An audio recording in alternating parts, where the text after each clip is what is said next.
Čau, mīļie! Gribēju padalīties ar to, kas tikko notika. Gads ir iesācies ļoti specifiski manā situācijā.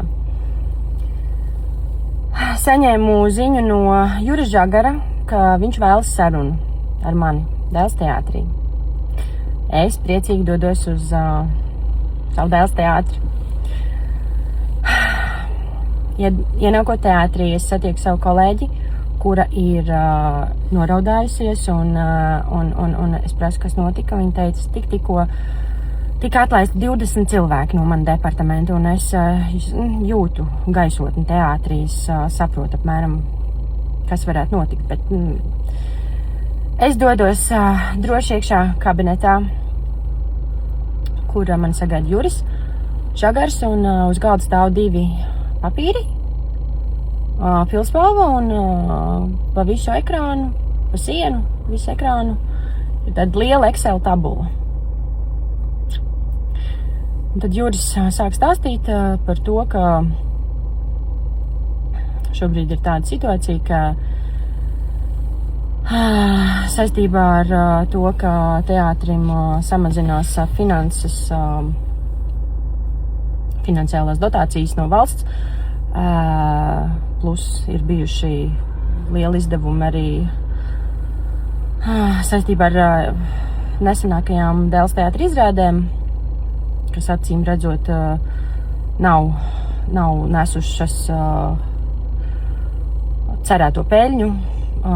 Tad, lūk, šobrīd notiek štatu samazināšana, un man ir 2 opcijas. Vai nu es parakstu vienošanos un pati dodos prom, vai arī notiek otra opcija, un teātris samazina manu štata vietu, un notiek šī atlaišanas procedūra.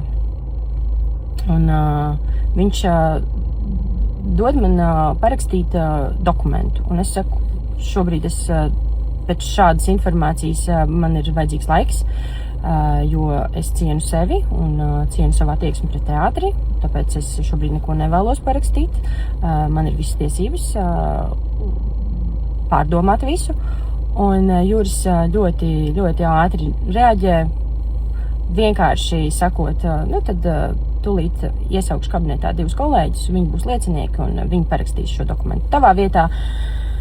Tā kā jebkurā gadījumā tu paraksti dokumentu. Es tajā brīdī sapratu, ka tā bija ekstra neordinārākā situācija manā dzīvē. Es nekad mūžā neesmu bijusi šādā situācijā. Es nesaprotu, ko šādā situācijā darīt.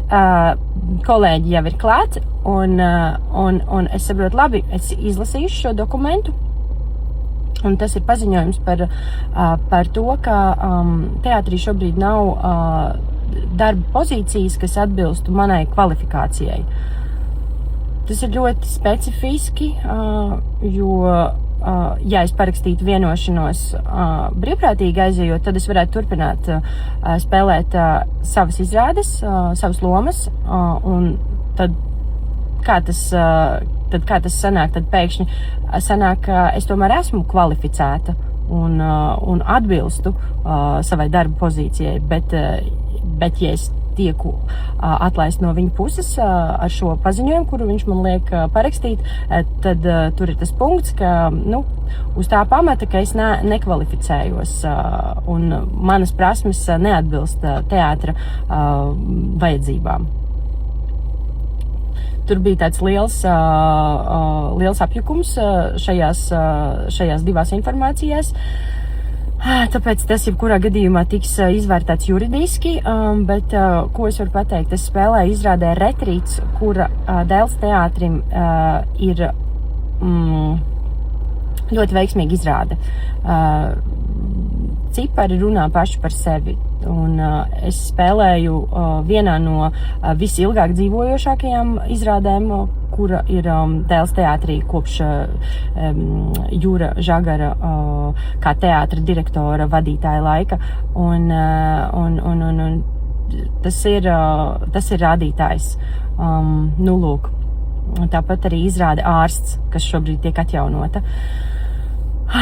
Jo ir bijušas ļoti daudz teātrim, sauksim to, kā tas ir, neveiksmīgas izrādes, kuras tiek nospēlētas pat 10 reizes, kur ir milzīgi ieguldījumi, milzīgas finanses ielikt šajās izrādēs, bet, diemžēl, kaut kādu iemeslu dēļ cilvēki nav nākuši uz šīm izrādēm un nav pirkuši biļetes, un šīs izrādes vienkārši tiek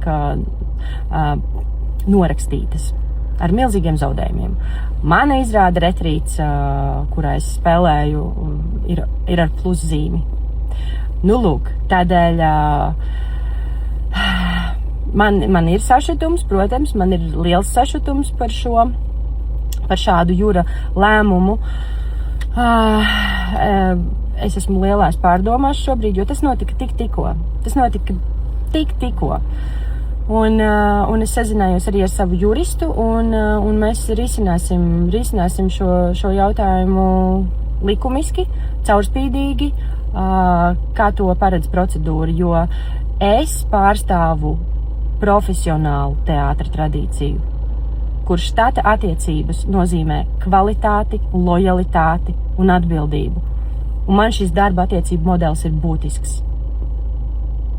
Un no Jura puses, tas, ko viņš šobrīd mēģina panākt, es vienkārši cilvēciski nesaprotu. Bet tas nekas. Es ar laiku sapratīšu, un es ļoti ceru, ka mēs nonāksim pie kāda racionāla, cilvēciska risinājuma. Gribēju padalīties arī ar jums, lai jūs zinat, kas notiek vienkārši elementāri teātrī, manās sajūtās, un tas skar ne tikai mani, tas skar lielāko daļu Latvijas profesionālo teātru aktierus. Tā nu tas ir. Laimīgu visiem jauno gadu, skatāmies ar smaidu un pozitīvismu uz visu notiekošo, turpinam ticēt labajam, jo labais vienmēr uzvar. Tāpēc, lai top viss, kam ir jātop, un lai top viss labais. Pagaidām es saku čau. Man ir vajadzīgs laiks pārdomāt vispār to, kas tikko notika.